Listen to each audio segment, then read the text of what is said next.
Policy Committee. My name is Jeff Silvestrini. I have the privilege of serving as your first vice president of the league this year, and part of my job is to chair LPC. And this is maybe the biggest LPC kickoff meeting of the year, where we enter the legislative session, and we're all excited and worried about that at the same time. So today I have an easy job. I'm just going to introduce league staff and let them run with it. We're going to be talking about some issues that are going to be coming before the session this year, and we're not going to be asking for any votes or anything during this meeting, but mainly we're going to sit and learn about what we're going to be facing. So I guess first up, Justin Lee, if we take it away from here.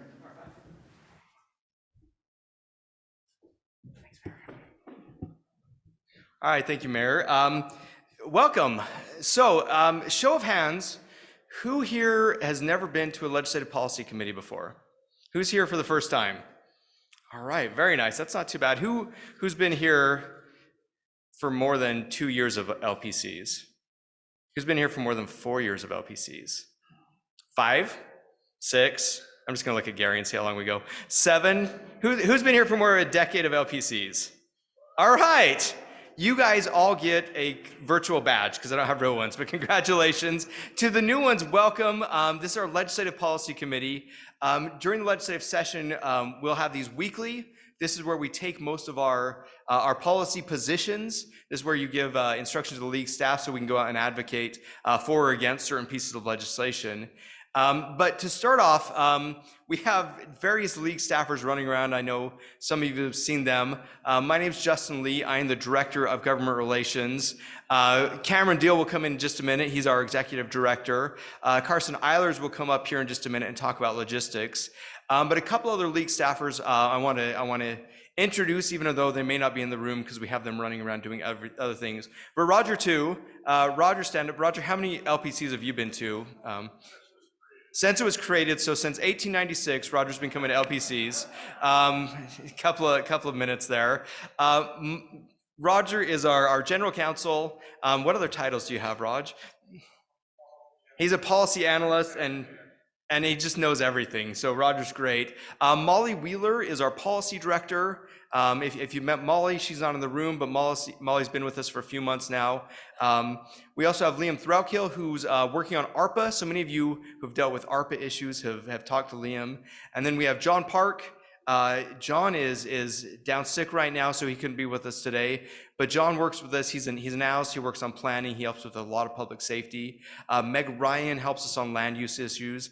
And then a new member of our team is Val Potter. Val, I'm going to have you stand up here and come introduce yourself really quick. But Val is joining our lobbying team here for, come on up.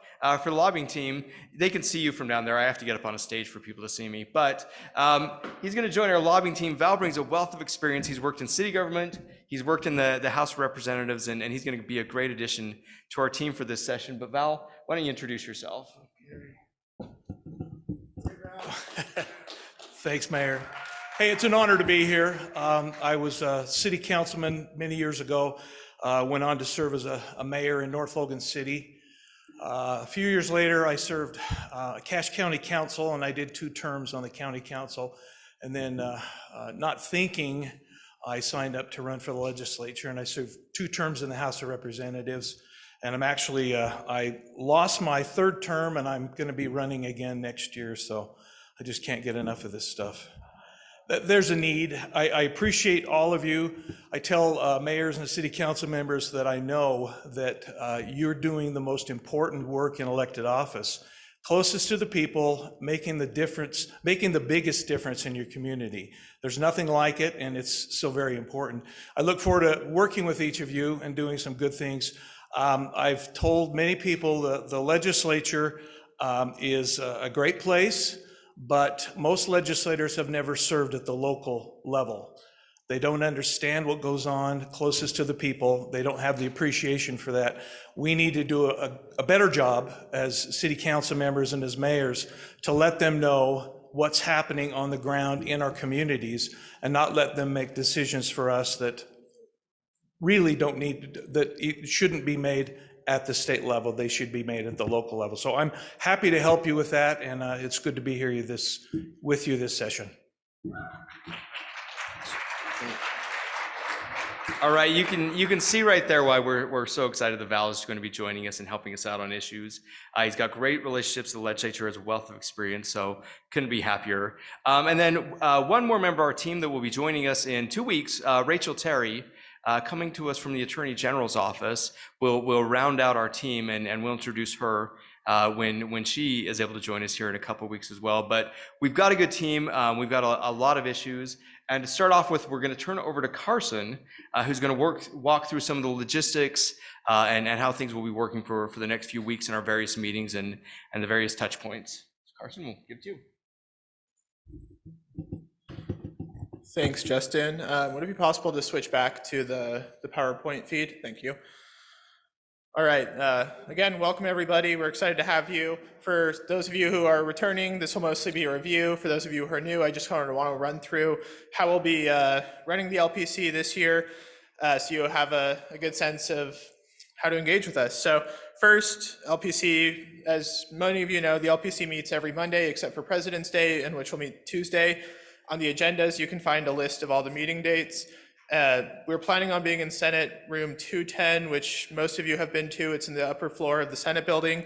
You can also attend online via the Zoom webinar. Those links to register are, again, on our website. They're on the agenda, and we'll continue to broadcast them so you can attend either way.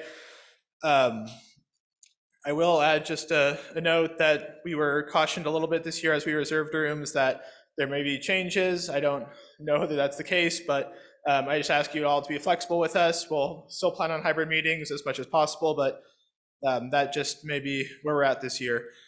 So LPC voting, many of you have already requested that your LPC rosters be updated. Again, a reminder, every member city has 3 votes on the LPC, not including board members.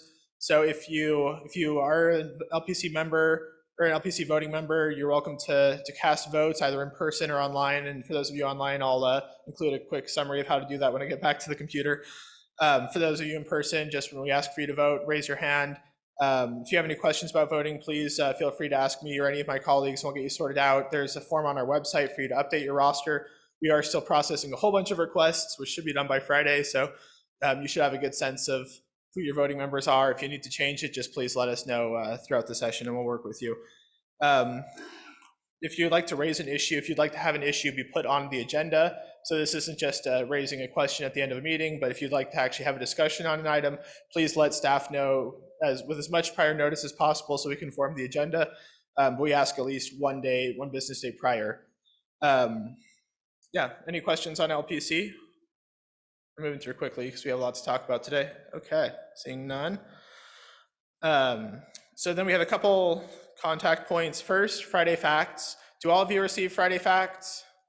I know some of you have unsubscribed, so I won't call you out, but hopefully you're still getting the information somehow.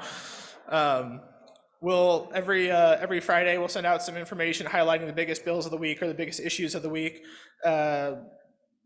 We'll also have sports trivia and all that good stuff that you mostly read Friday Facts for. In addition to that, if you're on the Friday Facts email, you'll receive our nightly email. You'll receive a lot of emails from us for the next 45 or 44 days. That'll sort of highlight the day's big events. And then finally, we'll send action alerts. We try to use these as sparingly as possible, but when we send an action alert, we do ask that we'll include either talking points or a summary of the issue. And we ask that you contact your legislators as soon as possible, whether it's before a committee meeting or whether it's before a House floor vote.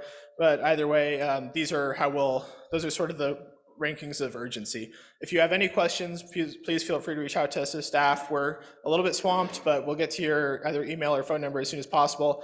If you don't hear from one of us for a day, we won't be offended if you want to reach out to another one of us on the legislative team, and we'll get your question answered as soon as possible. All right, and then finally, bill tracking. This is another year of trying a new bill tracking software. We feel really good about this year. I know there were some issues last year. So first off, you'll find on our website a list of all the bills. And then we also have an interactive bill tracker for those of you who are really interested. You can talk to me after this meeting and I'll get you signed up for that. But if you go on our website at ulct.org/bills, you can also find it under the advocacy tab there.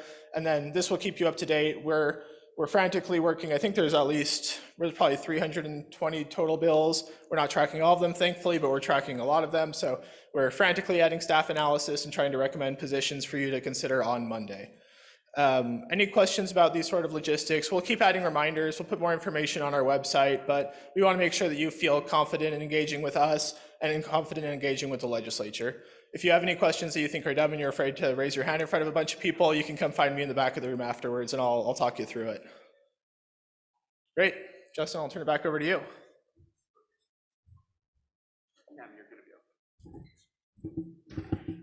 All right. And let me just say on the bill tracker and reiterate one of the things that Carson said there. The bill tracker that's online, that'll tell you the bills, it'll tell you the positions, it'll have that general information. If you, for some reason, do want to get real deep on, take that, you get really deep on one bill or multiple bills, we can get you login information if you do want to get in there and really delve deeply into the bills and some of the analysis going on there. Not saying that all of you either should or want to do that, but that invitation is there, except for Mark, he's not allowed. We'll reach out. But next, if we can get the PowerPoint back up, I'm gonna have Cam talk a little bit about the league, and I'm gonna stay up here because I'm gonna talk about it before, some of the history here. Thank you. Good morning, everybody. By a quick show of hands, how many of you are new to your positions this year? So you're the new mayor, new council member. Keep them up. I'm going to ask this in the other room, but it'll likely be dark, so it'll be hard to see.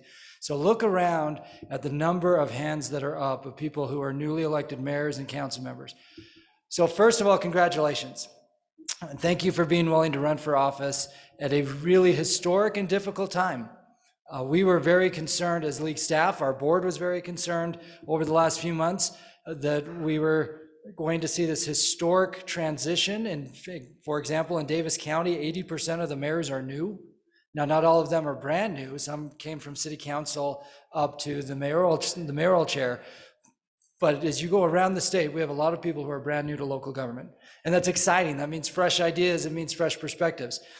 But it also means that it's vital over these next 6.5 weeks that the legislature is in session, that you are building relationships with your legislators, that you're relying on your city staff to facilitate those conversations, and that legislators hear from you because they're hearing from other special interest groups. I started the league back in 2006 as an intern. We track more than twice the number of bills now than we did then because the legislature is more active. It's more of a year-round effort. And there are organizations that did not exist in 2006 who now have more staff than the league and are a lobbying force at the Capitol.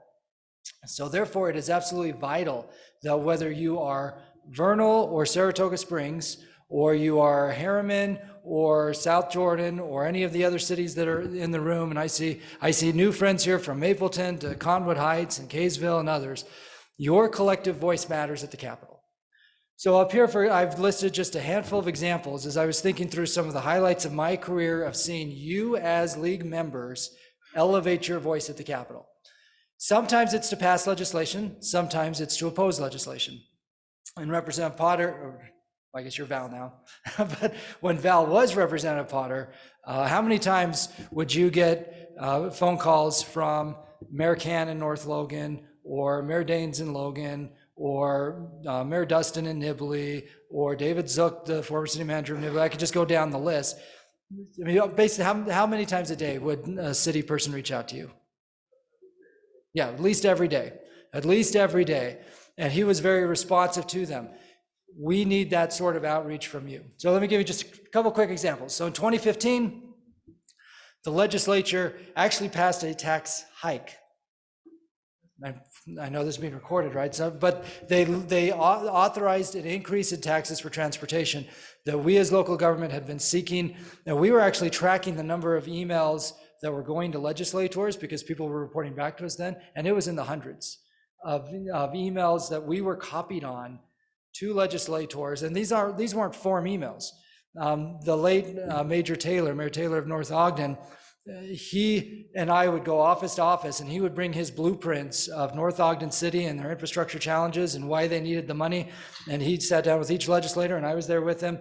And we tracked, literally hundreds of contacts to help get that bill across the finish line. In 2018, there was a bill that would have essentially created a super city council. This super city council, Representative Potter, Val spoke against on the House floor, along with some of his colleagues. And even though it had the backing of House leadership, we successfully opposed that bill and killed it on the House floor, despite every member of House leadership at the time voting for it.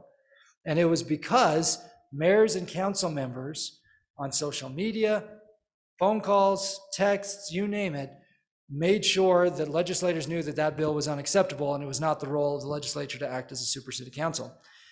Last year, two quick examples from last year, there was a bill that would have preempted local land use authority over signs and billboards. We did interviews with multiple media outlets, big social media effort, lots of personal contacts from action alerts, tremendous effort by what we refer to as our extended family, which is the staff members, the Gary Cranes and the Isaac Paxmans and the others who join us at the Capitol on a regular basis to advocate not just for Layton City or for Provo City, but on behalf of all cities.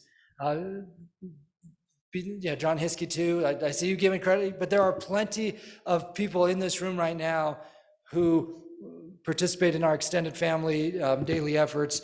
And I've highlighted in orange in a direct quote that a state senator said to me last year after we killed this bill on the Senate floor. You need 15 votes to pass on the Senate floor. We've defeated that bill 15-12. Later that day, this senator found me in a committee hearing and he said, "Can you help me with my city?" And I said, "What do you mean?" And he said, "Well, I voted for this bill and now the mayor is blowing me up on social media and is holding me accountable for this vote. Can you help me with my city?" I said, "Sure. Why did you vote for the bill?" He said, "Well, it was only second reading and I was going to vote against it on third reading." Well, cool. Why did you vote for the bill? The rest of the session, that particular senator was incredibly responsive to his cities because they were holding him accountable for that vote. Likewise, where are my good friends in Bountiful? I know I saw you earlier. Hey, there we are. Bountiful always represents. So let me give you an example of Bountiful City on this bill from last session. This was a one-size-fits-all bill, SB 204, that would have created a standardized state process for local permits. So any permit that a city does for any reason, there would have been a state process for it because somebody had a bad experience somewhere, called the legislator, and next thing you know, there's a bill.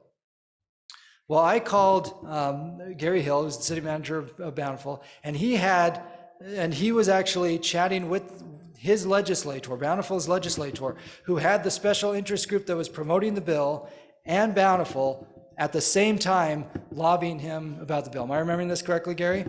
And that legislator, who did he ultimately listen to? Bountiful City.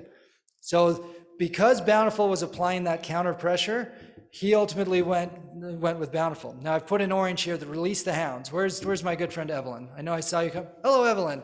Okay, this for better or for worse, Evelyn, I will always remember this quote this will be my mental image of Evelyn forever, is release the hounds. Because on this bill, the floor sponsor said, "Oh, I like this bill. I think I'm still going to run it even though I know the league is opposed." That representative represented Sandy, so I called Sandy. I said, "I just want to make sure we're clear that we have to oppose the bill." And her response was, "Yep, let's release the hounds."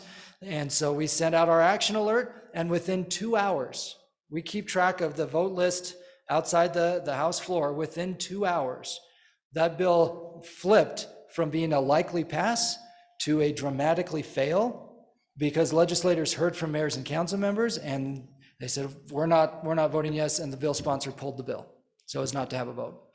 That's the collective power in this room and beyond this room. It's the collective power of you as mayors and council members, and we need you to exercise that on behalf of the league.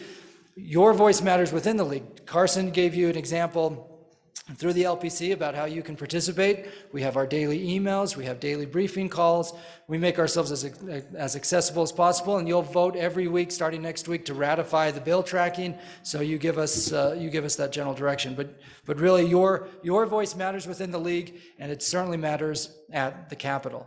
So please make sure you've signed up for those communication pieces so that you can, please make sure you build that relationship of trust with your legislators, and please hold them accountable. So it's not just good enough to send a text. If the legislator votes with the city, praise the legislator. Keep in mind, this is an election year, and it's an election year with new districts. So make sure that your collective constituents know that Senator Lee stepped up and came through for the city. Or conversely, let them know that Senator Lee cast a disappointing vote. Recognize that there are other groups out there that are pushing legislation, and we need to match them. And we need to make sure that legislators are more responsive to you as fellow elected officials than they are to other special interest groups. Now, this upcoming session is going to be a big one. There are a lot of huge issues on the table. Justin's going to walk through what some of those are. And by the end of the session, we will have tracked realistically 250 plus bills. So things will move quickly. It's going to be a fast and furious pace. So thank you. Thank you for your willingness to take time to monitor what's happening at the Capitol. Thank you for sharing your staff and your expertise with us so that we know how these bills will impact your cities. Thanks for being willing to contact legislators to make sure they're aware of the impact on your city. And thank you for joining us today and in our upcoming policy committee meetings over the next 6 weeks. So the good news is the legislature ends 6 weeks from Friday. Justin. That's some really good news. So a quick story since you mentioned Senator Lee. I was a legislative intern a few years ago. I was Lyle Hilliard's intern when he was the executive appropriations chair, so everybody wanted to talk to him. But Senator Hilliard was great. He would take me with him to dinners and different things.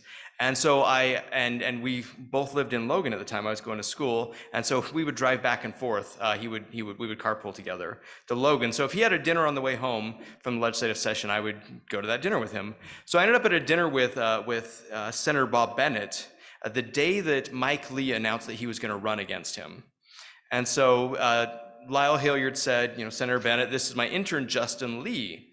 And Bob Bennett, who was, much taller than me, looked down at me very seriously and said, "Not that Lee, right?" And I said, no relation at all. And he said, "Okay, you can stay." So yeah, no relation there at all to Senator Lee. All right, if we can get the PowerPoint back up, we'll run through a few things. I just want to foot stomp some of what Cam said there. How many of you here know your legislators? And if you don't raise your hand, that's okay. How many of you talked to your legislators in the last 6 months? How many in the last 4 months? 3 months? 2 months? 1 month? How many talked to your legislators today? All right, okay, good. Some of you are good. Several of your legislators will be coming down here for lunch. This is a great opportunity, if you have not met them yet, if you haven't got a hold of them, to grab them, to talk to them, to introduce them. The legislative session is a very busy time. You should definitely reach out to your legislators and talk to them. But I also want you to start thinking forward. Like Cam said, is it an election year? It's a redistricting year. This is a good time 6 weeks from now, well, maybe 7 weeks from now, to reach out to legislators and start building that relationship now. So that when you call them in a year for the legislative session, there's that pre-existing relationship there. It's not just coming out of nowhere. The more you can have those relationships with your legislators, the more you can bring them to your cities to see things, the more effective we can be as a group during the legislative sessions. So please reach out, please talk to your legislators. You'll hear us talk about this all the time. We have an initiative called Cities Work. And that's because cities do work and we want legislators to know how well they work. So please build those relationships with legislators. Be the expert that they can turn to when they have questions about things, that they wouldn't even think about running a bill that impacts cities without reaching out and finding out how that impacts your city. So let's keep working with legislators, but let's talk about, and Cam, I hope you didn't get too comfortable because I'm going to have you come talk about the survey here in a sec. We want to give some of the things that we've been doing, then talk about some of the issues that are coming up. So Cam, I'm going to have you come up and help me talk about the survey here. But we did an LPC growth policy survey that ran earlier, well, not earlier this year, but last year. We went through 44 policy items, land use, transportation, housing, taxation, and got responses from 100 plus municipalities. we don't have to go into all of the detail, but is very, very scientific, very well done. But asked, are you very comfortable with this issue? All the way down to you're very concerned about discussing this issue. And then we scored all of these different issues and put them together.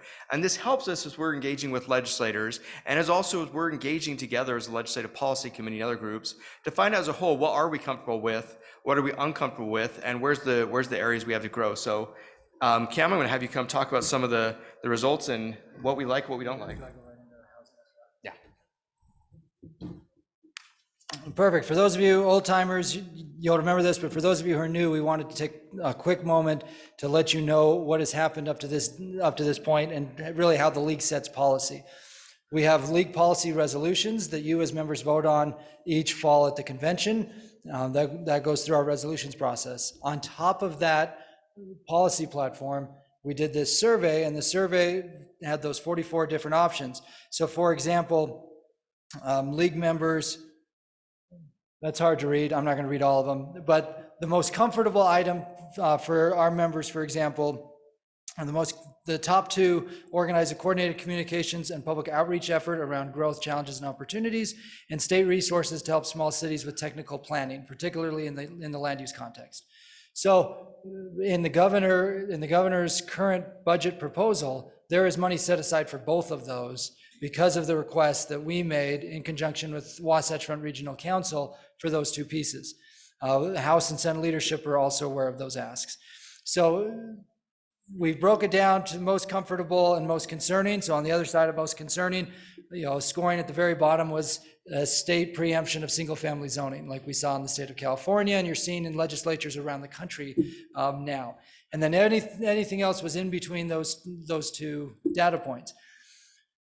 We asked some really pointed questions here because we know some of the policy items that came up in this survey have bill files attached to them. So for example, the idea of prohibiting single-family zoning, there was serious discussion about that earlier this year. Now, whether or not there'll be a bill about that is still somewhat up in the air, but there was serious discussion about that earlier this year. Then we have kind of the middle space that's somewhat comfortable, somewhat concerning, and then the true in the middle.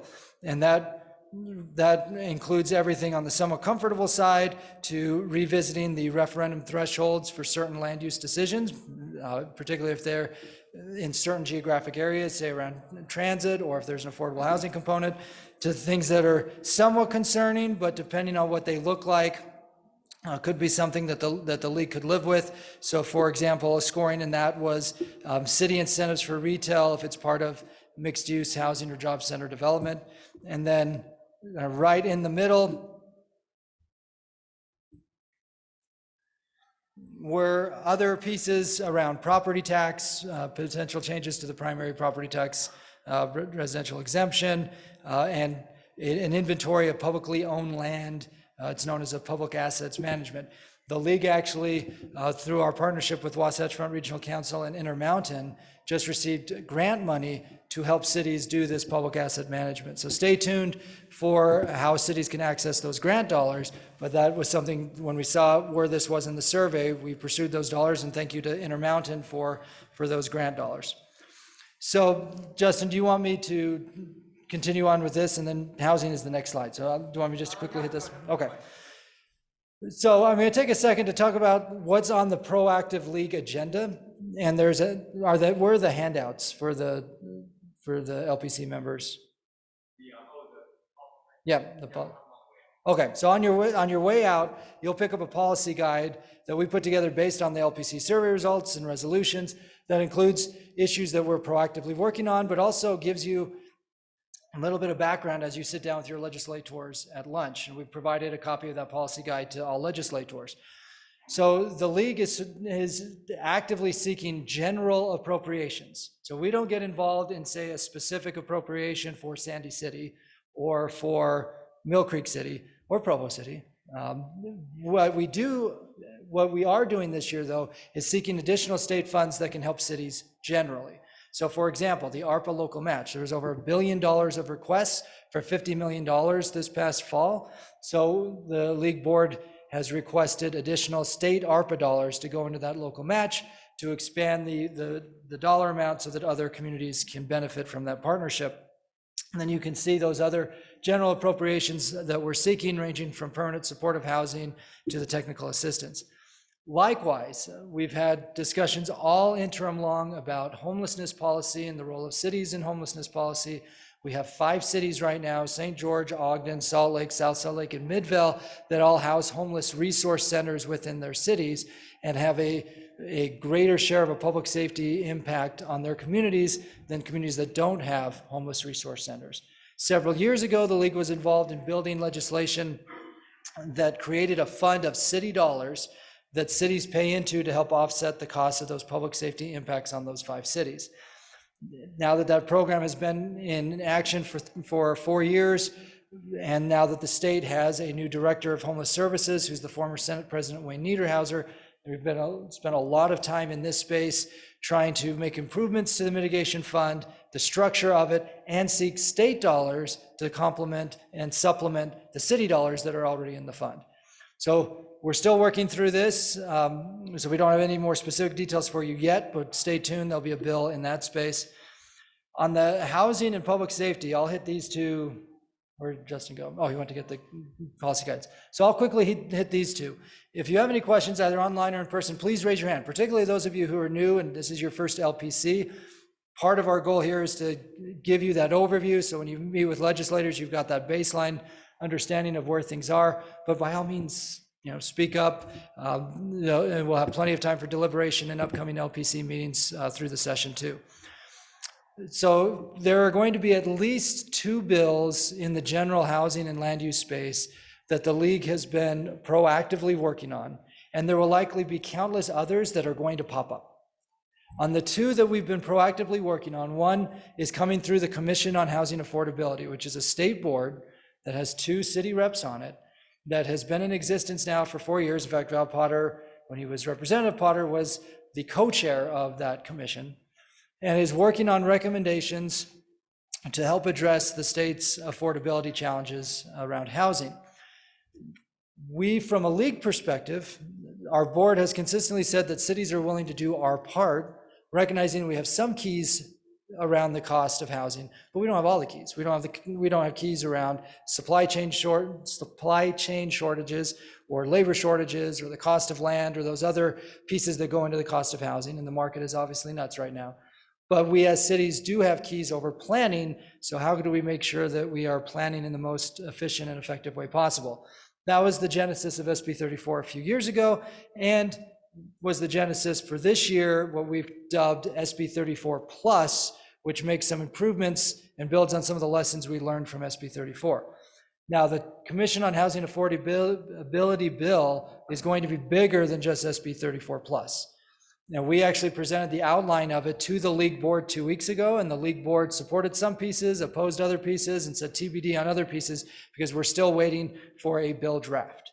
I spoke with the bill sponsor this morning. He still doesn't have the bill draft ready. He is actually speaking to the League board this afternoon. The League board consists of 21 mayors and council members from around the state, many of whom are in the room right now. In fact, League board members, can you just raise your hands? Yep, raise them high. So thank you, League board members, for being here. So Representative Waldrop will meet with them this afternoon to do a little more in-depth discussion on where he would like to go on housing policy, not just this session, but next year. So he's already thinking about how do we do a foundation bill this year that we build on next year, and he has some big picture ideas, and that's why I asked him to come sit down with local government, because we need to be part of the conversation, and he wholeheartedly agrees. The second bill that will be in this space comes from the Land Use Task Force. Quick show of hands, how many Land Use Task Force members do we have in here? Gary, raise it high. Sean, raise it high. I see another hand in the back who's hiding. So I can't, is that, oh, Ryan's back there, okay. Of course, I should have known it was Ryan in the back. But the Land Use Task Force consists of city attorneys and city planners who meet throughout the year with League staff and with those from the development community to tackle difficult land use issues and try to get to consensus on difficult issues outside of the legislative process. If you wait until the legislative process for everything, you often get bad outcomes. And several years ago, the majority leader in the Senate actually ran a bill. It was my first year at the League. that would have preempted local zoning. Okay, talk about a good year to be an intern at the league. That was an exciting year because the Senate Majority Leader wanted to end zoning. Well, as a result, after we beat that legislation, we created the Land Use Task Force so that we could try to resolve these challenges and not resort to bills like what the Senate Majority Leader had brought forward. So there will be some changes to what's known as the Land Use Development and Management Act that are consensus changes between our negotiating team and the negotiators from the development side. And then we're actually working with the City Engineers Association on noticing around development standards and a few other things, annexation standings, another one. So that bill will be more technical, whereas SB 34 plus and whatever comes from the commission will be more housing policy. And just know that this is the latest in a string of bills around housing and is setting the stage for what may come next year. After the meeting with the board this afternoon, and once that bill comes public, we'll have a lot more time for deliberation with this body and elsewhere. But that's the quick background about where we are and where we're going on housing. Before I pivot to public safety, I'm just going to pause here because it's hard for me to read a room of masks and see if there is anyone who has any follow-up questions on the housing side.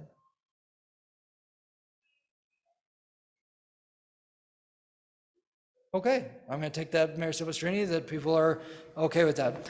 Let me hit public safety and give you a quick update. John Park on our staff is a retired city manager and a retired police chief, and he is our point person on public safety issues. Currently he has COVID, so he's quarantining, so I am pinch hitting for him. Mayor Silvestrini has served on the league task force on public safety called Love, Listen, Lead. We've also had several other board members like Mayor Shepard of Clearfield, who I saw earlier today, but I think hello, Mayor, there you are. Mayor Shepard has been on that committee along with police chiefs. I saw Woods Cross Police Chief Soph earlier. Are you in the room? There you are. So I haven't said anything incorrect yet, Chief, right? So far, so good? Okay. But we have police chiefs, mayors, council members, city managers, and city attorneys all working together on that task force that resulted in a bunch of consensus bills last year around enhancing community trust in police. This year's session is going to be a little bit different.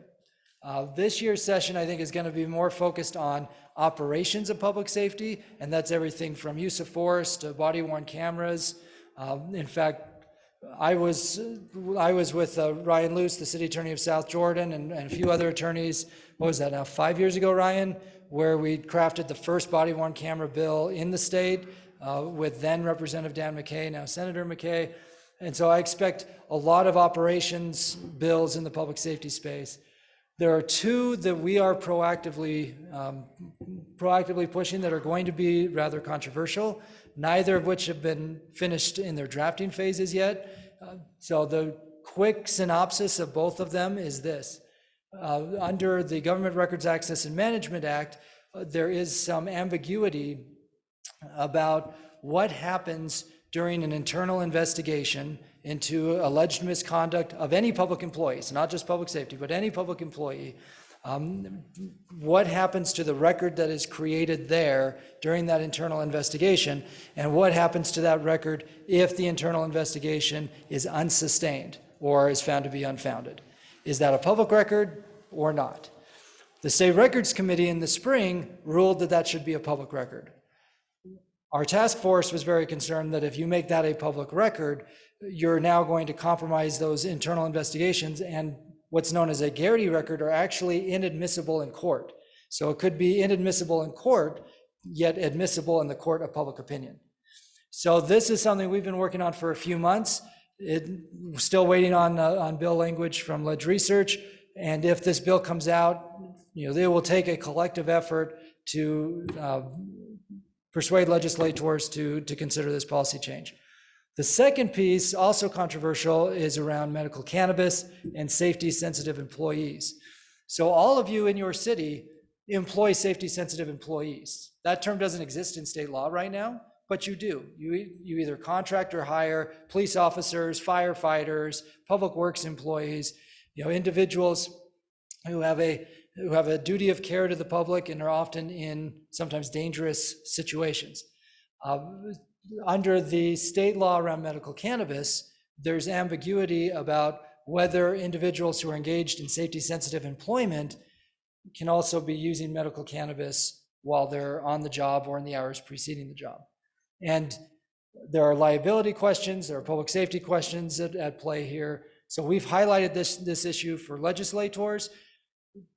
And this is one where we're meeting with bill sponsors, and we'll keep the policy committee posted as we proceed if there's going to be legislation in this space. But those, in the public safety context, I anticipate there'll probably be 60 to 70 bills in all sorts of categories. The other thing that I should have put as a bullet point, which is probably the biggest, most sweeping one of all, is recruitment and retention of public safety employees. How many of your agencies right now are struggling with recruitment and retention of public safety employees? Okay, you're not alone. We've done some survey work with police officers and firefighters, and the shortage is real. It's being felt in all parts of the state, from Blanding to Bountiful and everywhere in between. But the solution is not easy. And there are multiple ideas floating around out there, ranging from potentially changing the state retirement system to investing in mental health of officers and everything in between. So this is another one where on the recruitment and retention side, we know we're facing a major challenge in the state. Many of your cities have been raising salaries and compensation for public safety officers over the last couple of years. And we've been sharing that information with legislators as well, so they know you're doing what you can do and what you can control. But ultimately, we need a collective effort in order to fill those recruitment and retention, or in order to solve the recruitment and retention issue. I mentioned the survey work. The last thing I'll say on the survey side is we rely a lot on the data that we get back from cities, ranging from the recruitment and retention data from our public safety officers to public surveys that we do with the general public. The biggest one we've done recently was in the public safety space. So our Love, Listen, Lead Task Force, which I should have mentioned, is chaired by now Mayor Mike Mendenhall of Spanish Fork and former president of the league, as well as the president of the Chiefs of Police Association.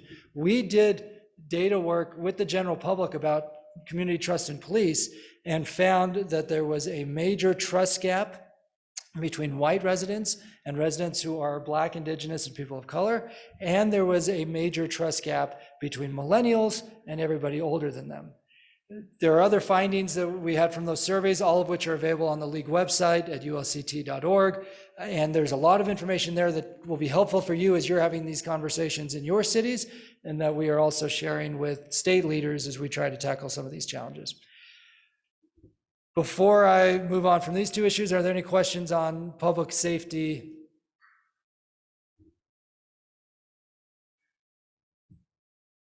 Sure, Justin, I think I'm putting them to sleep. So last thing for me up right now before I go back to Justin to talk water and water conservation is just on the transportation front. Utah is adding the equivalent of a Taylorsville city every year. And for those of you who don't know how big Taylorsville city is, the entire city of Taylorsville would not fit in Rice-Eccles Stadium. Go Utes. It would fit in Lavelle Edwards, but that's neither here nor there. The point is it's a lot of people, okay? The state is adding a lot of people every year. And most of that population growth is coming along the Wasatch Front. We also have counties around the state that are losing population. So you've got huge population growth challenges on one end of the spectrum, and then you have population decrease challenges in another part of the spectrum. When we talk about transportation and infrastructure, the good news is Utah's economy is in a really strong place, and there are tax dollars available to invest in transportation. The question becomes, how do you do so in the most effective and efficient way possible, and where do you spend those dollars? Because there's still not enough money for all of the infrastructure needs that we have, whether it's in Washington County, Cache County, or anywhere in between. There's been discussion about making changes to how cities plan around transit. So a couple of acronyms for you to know. TODs, transit-oriented development. There's going to be legislation around TODs and what cities are required to do around TODs, what UTA is required to do, how housing fits into that, and then the nexus between housing and transportation. There's also been a lot of discussion about what are called HTRZs. Right now, that only applies to Front Runner along the Wasatch Front, but it could apply broader than that. And HTRZ is Housing and Transportation Reinvestment Zone. And the concept here is how do you maximize the land use around Front Runner stations, again, taking into account transportation, job centers, housing, and all of the principles of the Wasatch Choice vision. So these are still being drafted. So at future LPC meetings, you'll likely be voting on direction about bills in these spaces as well. So again, wanted to give you that overview and prepare you accordingly. Another key piece that comes from growth is water. We're not making any more of it, even as we add a new Taylorsville every year. And because of the historic drought last year, there's a lot of focus there. And I'll turn it over to Justin to talk about what to expect there. All right. And I'm just going to jump ahead a couple of slides. Talk about water, because I have a better water slide. There it is. All right, so a couple of things that we're really going to see with water, and I should say, in the last couple of weeks, I've been in a few different meetings where the governor has spoken, and the governor has said, if we don't get water right, none of the rest of this matters. Water is going to be a big priority this last legislative session. I don't have the slide today, but if you've been in previous meetings, LPCs, other meetings, you'll know the state has been in extreme drought, has been in exceptional drought. As of a week and a half ago, Utah is no longer exceptional when it comes to drought. We're still exceptional in everything else, but we went down a little bit. But drought has been a big problem, and that's going to be really a catalyst for a lot of discussions around water this year. So there's a couple of areas that I really want to talk about with water. One, and this goes back on the proactive slide. This is something that we've worked on. Is a bill. It's going to be SB 110. Just got numbered the other day. Water is part of a general plan. This is something that was worked on through the Legislative Policy Committee, through some subgroups this last year, in collaboration with the H2O Collective and Prep 60, some of the water experts in the state.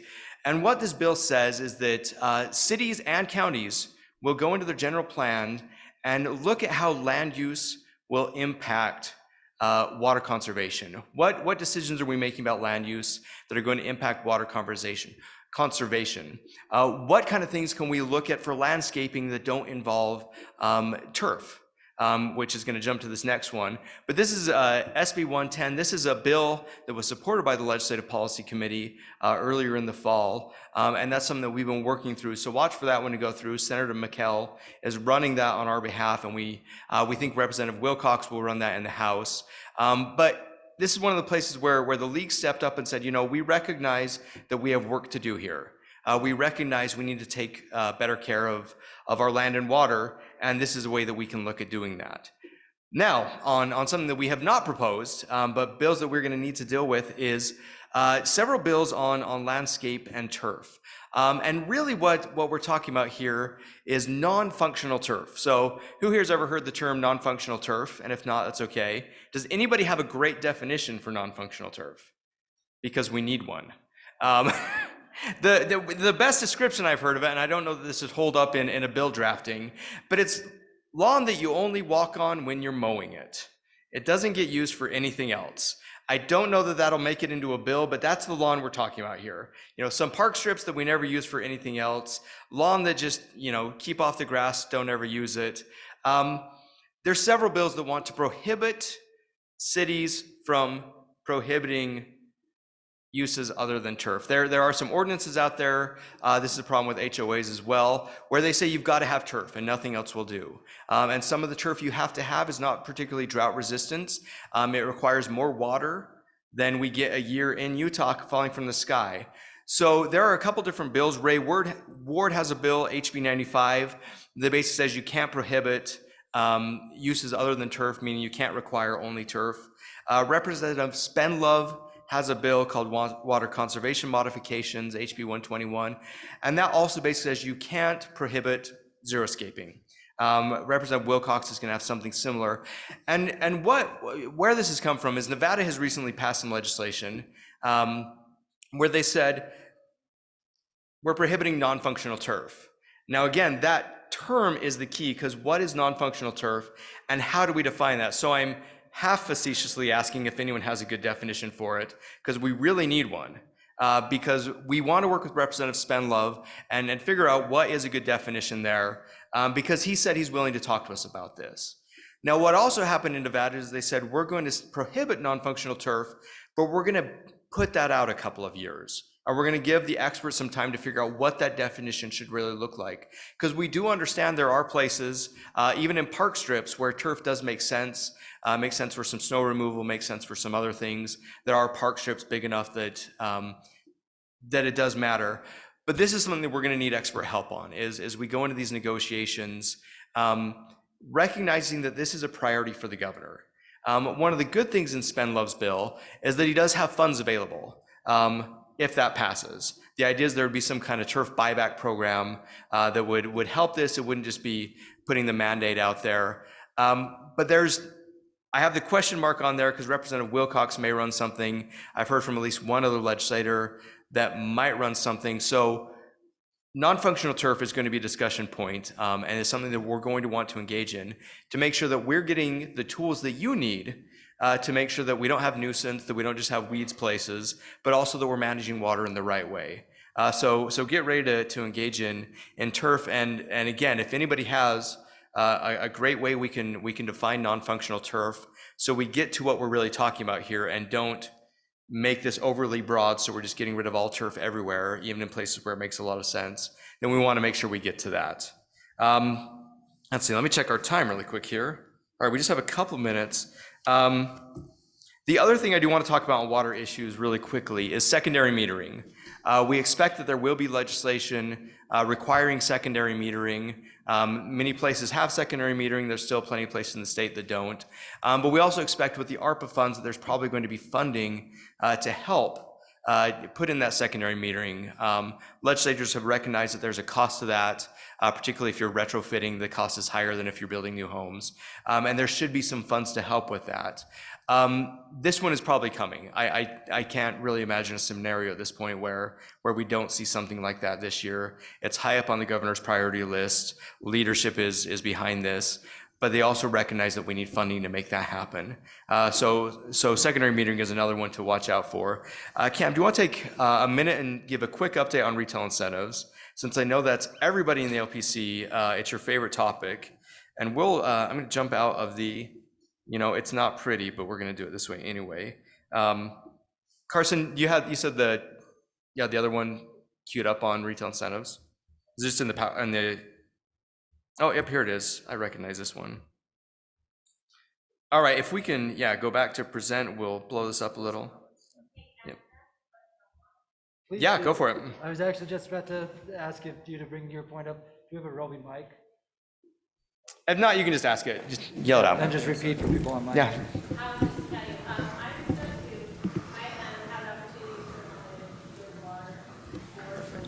It's kind of fuzzy. Oh well. We can talk about not an extreme drought, but we're talking about Lake Mead and Lake Powell at 30% still, or at best still. So I visited with Senator McCain about the water district. We know our water rights, we know how much water we don't kind of grow, and we make judgments based on that. And different districts throughout the state do that, but as a state, we don't know that. As a state, how much water do we have and how big can we grow based on that? We don't know that. So all these water bills are awesome, and they're gonna start helping with some conservation, but where are we going? We've got to know that. We have to have funding set aside so we can do a study that says, as a state as a whole, because what ends up happening is we rob water, I shouldn't probably use that word, but that's how I talk, from other areas. And we bring it into the Wasatch Front, or we bring it into Washington County, or things like that. We're taking water from different areas of the state, and we use our agriculture as a piggy bank for our growth. And so that means that we grow less and less, and we produce less and less for our population as far as food. I like to eat. I think that's important, that we take a look at that. So I talked to Senator McKay about that, if they could allocate some funding for a study. He's worked on that. He said that it looks like it's growing some legs, and it looks like we'll be able to do a study so that we can really honestly take a look at where the state is going based on the water capacity that we currently have. And we can make more roads, we can make more houses. We haven't figured out how to create more water. Canada Pipeline would be good. They have lots of water up there. But currently, we've got to come up with some different solutions. And in order to understand how big we can grow, we've got to understand that, because this is a critical resource. None of us live without it. And we don't truly have a good understanding of what our capacity is here. So I do believe that that's coming. I do believe that they're going to do some funding for that, but I hope the league will get really behind that. Let's grab that information, and then we sit down with agriculture, we sit down with the water people, we sit down with developers, and we form a coalition that says, how big can we grow based on our current habits? Then we make good legislation that says we have to have zero-scape, or we can allow some turf, because we'll have factual data to back that up. Yeah, absolutely. Thank you for that. And this is, I think everyone realizes it, and I'm going to say it anyway. This isn't a one-session issue. The more we grow, the more we've got to tackle this issue. So thank you for saying all that, Mayor, because this is something we're going to have to work on forever. Councilmember, sorry. With masks, it was tricky, but excuse me. But sorry to degrade you that way. But just kidding, mayors, it's fine. All right, a couple of questions, just kind of straw poll of the room. One, how many cities took efforts to conserve water of any kind this last year? How many had actual, I don't know what the word is, water-saving measures? And well, I'm gonna ask two questions. And I'm gonna tell you the questions are first. One, how many just did public outreach, just did education on water? And the second one is, how many actually put in some kind of watering schedule or watering restriction? So one, who only did education and outreach? Okay, you've got a few. Two, how many put in some kind of restrictions on watering? All right, so you've got experience with this, you know what this looks like. From the education perspective, was education alone effective? Did that reduce the water that people used? It helped some. So there's work to do there. And curious on your comfort level, how many of you are comfortable with some kind of, again, we got to get this dialed in, but conceptually, some kind of ban or whatever we call it on non-functional turf? How many people are comfortable with some kind of ban on non-functional turf? All right, so how many people are uncomfortable with a ban on non-functional turf? How many people just don't even know yet, because we're not sure what that even looks like? All right, good split there. That's going to be an issue. And again, we're in the same place. Until we know what that really looks like, it's hard to take a position on it. But that's something we're going to want to be thinking through and getting ready for. With a few minutes left, we want to talk about retail incentives. If you've been to LPCs in the last few months, if you've been to any league meeting almost, you've probably heard us talk about retail incentives. This is a big one. This is one of our top priorities that we need to deal with this session. But we're going to kick it back to Cam to talk about this one, because I know it's his favorite thing to talk about. Yeah, but before I do that, let me make one last appeal here. So we aren't really taking any votes today, because as you see, there's still a lot of bills that are being drafted and concepts that are coming. So you'll be taking votes at upcoming LPC meetings and deliberating amongst yourselves of, we like this bill, we don't like this bill. So take the straw poll that Justin just did. Let's say we had a bill that said cities or the state is banning non-functional turf. You as voting members of the LPC would be able to give us marching orders to say, we can support this piece of the bill, we're opposed to this piece of the bill, we want staff to keep negotiating here to get to this outcome. What that means in between our Monday policy meetings for the next 6 weeks is that we're going to be relying on that extended family of staffers who are able to help us. But if you as a mayor or a council member or city manager are specifically interested in any of the topics we've referenced, from water conservation to housing or anything in between, grab a league staffer, because we will often during the session put together LPC subgroups that can really do a deep dive into specific bills and help execute the general direction that the LPC provides. So while you're here today, grab Justin, grab Carson, grab me, grab Roger, grab any of us, grab Val, so that we know what specific issues you or someone you're volunteering in your city to engage on over these next few weeks.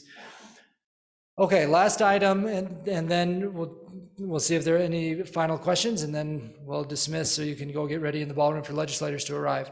That is the issue of economic development and the ability of cities to provide incentives for retail development. For those of you who are new, we've discussed this at several LPCs, and the league boards actually had several sessions just on this bill alone.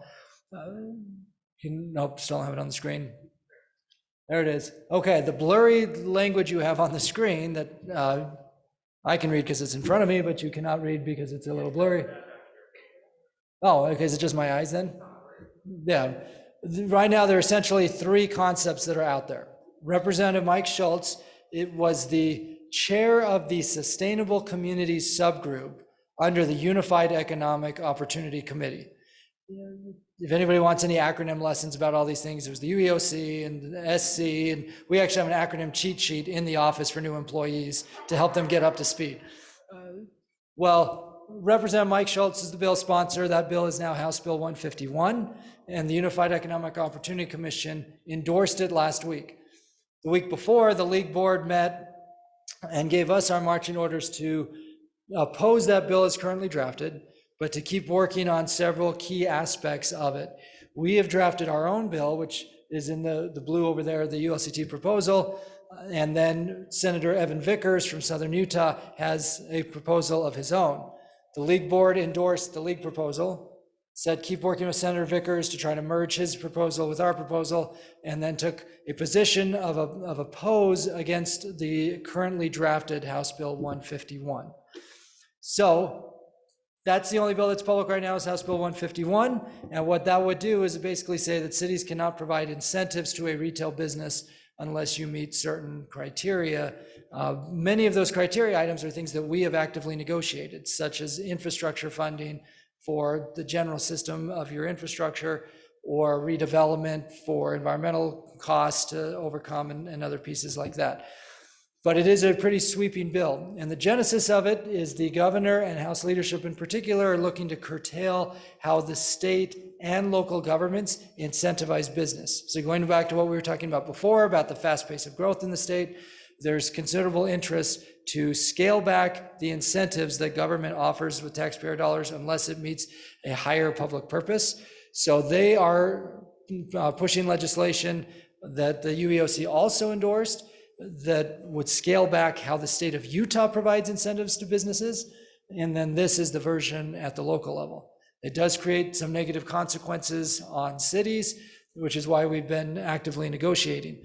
Mayor Dawn Ramsey, who's the president of the league, the mayor of South Jordan, she represents the league on the UEOC. She cast the lone no vote last week. The governor voted for this proposal, the House Speaker and others, but Mayor Ramsey voted no, and then explained her vote based on the direction that the league board provided her. And she did a great job spelling out the causes of concern under the current proposal. A lot still has to happen between now and the end of the session. We put together, okay, I'm driving now. We put together this flow chart that explains how the league proposal works, explains how the Representative Schultz proposal works, and then how the Senator Vickers proposal works. So we'll make these documents available on our website after the meeting so you can see them. We're actually in the process of updating them based on dialogue that's been happening over the last few days. So that's why it hasn't been distributed to date, because the version you're seeing now is slightly outdated because of conversations that happened last night. So a lot of moving parts on this one. The league board has given us our general marching orders, and we're trying to fulfill those in light of a lot of political support for curtailing those incentives. Any final questions or thoughts from LPC members online or in person on retail incentives, water conservation, housing, public safety, homelessness, a partridge in a pear tree, everything else that we are anticipating this upcoming session? Mayor Silvestrini? And then I thought I saw a hand pop up at the last minute, okay.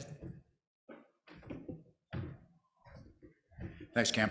So I just want to let members of LPC and members of the league know as well that, this is a team effort, and we have a great staff that does a lot of work and outreach for us. But I also want you to know that, the league has a board, and you should get to know your board members if your jurisdiction doesn't have a representative on the board. We're a good sounding board. We're also able to formulate policy for the whole league at our board meetings, and we meet more frequently, I guess. We meet once a month to do that. So let us know if you have issues or concerns, particularly if you have an issue or concern with the legislator, we may be able to help with that. The other thing I'll say too, we have a lot of partners, okay? We also have partners in our metropolitan planning organizations. Those communities that are in more urban areas have an MPO, so the Mountain Land Association of Governments down south and West Edgefront Regional Council up north.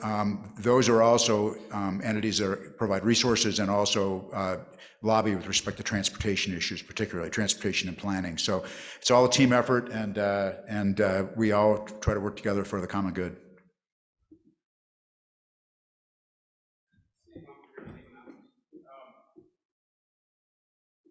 Just a quick question on the last couple of years. It seems like there was legislation on building permits, building plan reviews, timing, whether that's done by cities or by the builders themselves or some other entity.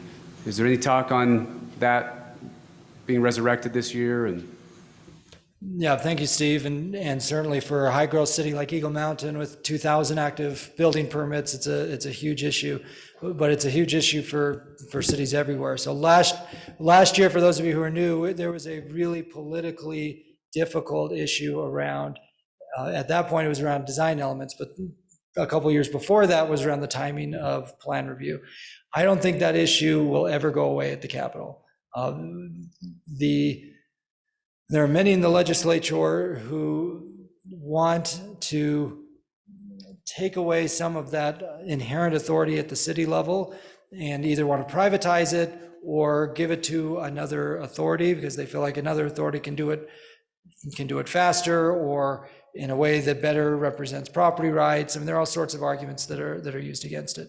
And we've had some success fighting those off. We've had some success negotiating to a place that's workable. And I think the pressure will always be there.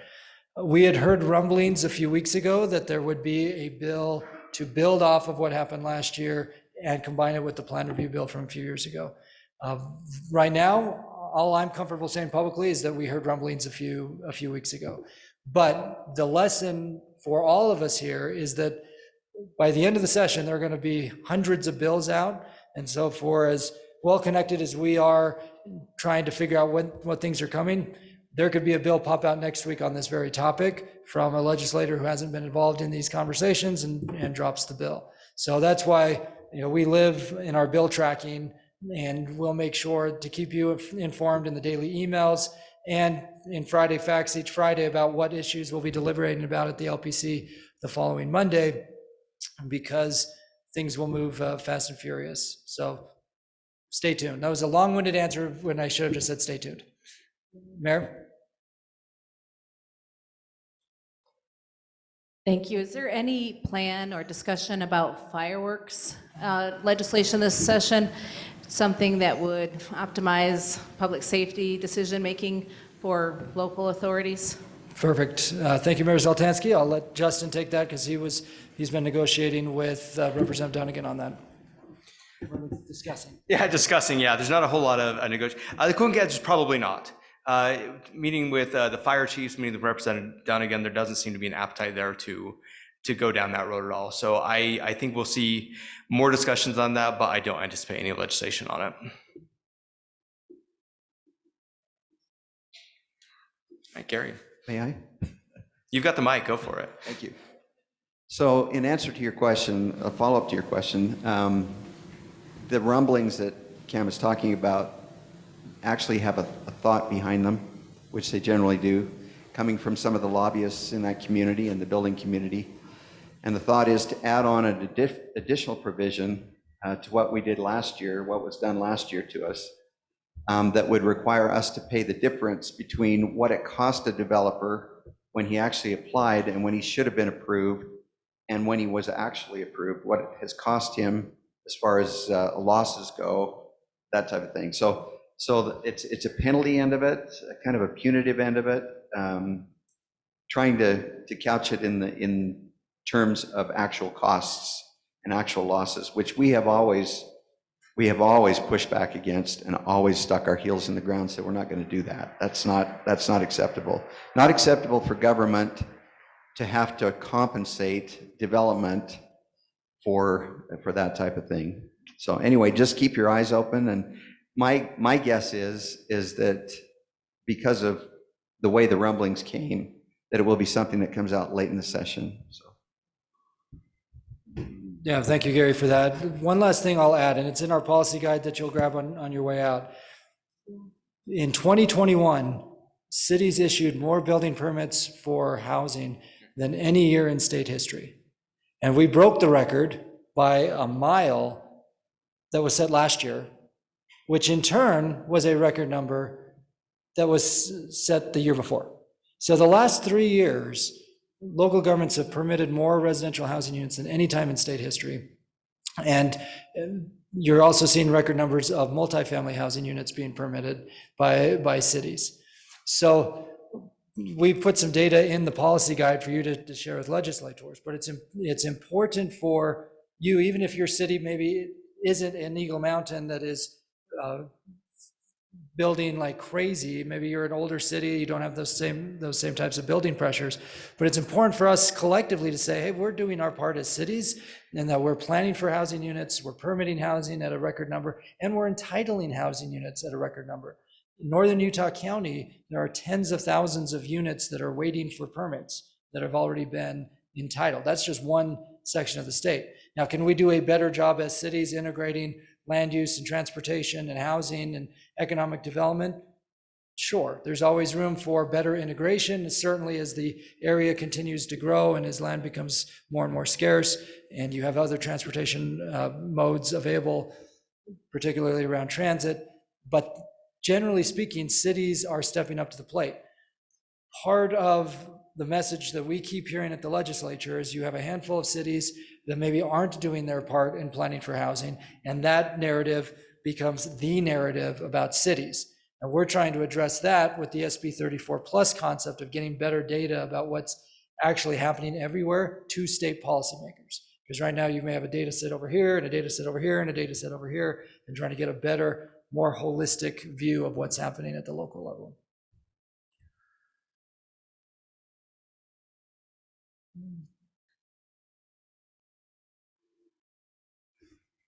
Okay. If we get the slides up one more time. All right, get back to present mode here. Again, just a couple of quick reminders. One, there are policy guides on the table at the back of the room right by the camera.